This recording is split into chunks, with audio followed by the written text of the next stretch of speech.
You are at a loud party, focused on one conversation, and somehow across the room, through all the noise, you hear your name instantly. Here's how. This is Brain Roots. You are at a party. The room is loud. There are 20 conversations happening at once. You are focused on the person in front of you, tracking what they are saying, tuning out everything else. And then, across the room, through all that noise, someone says your name.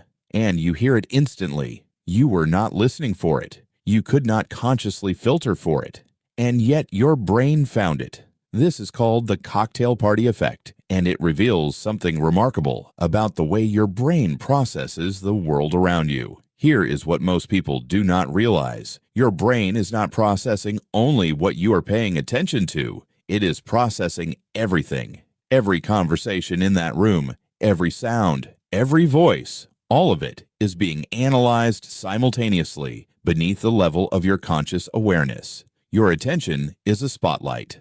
But the processing happening outside that spotlight never stops. The psychologist Colin Cherry first described this phenomenon in 1953. He was studying how people managed to follow one conversation in a noisy environment, a problem he called the cocktail party problem. What he found was that while people could successfully focus on one voice and block out others, certain signals could still break through. Your own name was one of the most reliable. Why your name specifically? Because your brain has spent your entire life learning that your name is personally significant. It is the most reliably self-relevant signal in human language. When your brain's background processing detects that signal, even buried in noise, even in a voice you are not tracking, it flags it as priority and pulls your attention toward it. This is not a conscious decision. You do not choose to notice. The noticing happens automatically at a level of processing that runs continuously and invisibly beneath everything else you are doing. Neuroscientists studying this effect have found that the brain responds to your own name even during sleep. EEG studies show measurable neural responses when a sleeping person hears their name, responses that do not occur for other words of equal acoustic complexity. Your brain never fully stops monitoring for the signal that means, "This might be about you."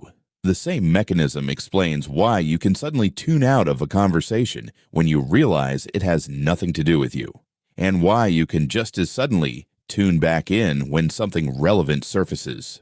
Your background processing is constantly evaluating incoming information for personal relevance, even when your conscious attention is elsewhere. This has a name in cognitive science. It is called pre-attentive processing, the analysis your brain runs on sensory input before attention is allocated. Most of what you see, hear, and feel every moment is processed at this pre-attentive level. Your conscious attention is a limited resource. Your brain manages that resource by running a constant background filter that decides what deserves your focus and what does not. Your name breaks through because your brain has learned over a lifetime that it almost always deserves your focus. There is a broader implication here. The world you experience consciously, the narrow spotlight of your attention, is not the full picture of what your brain is doing. Beneath that spotlight, an enormous amount of processing is happening continuously, shaping what gets through, what gets filtered, and what gets flagged as important enough to interrupt you. You are not just aware of the room you're in.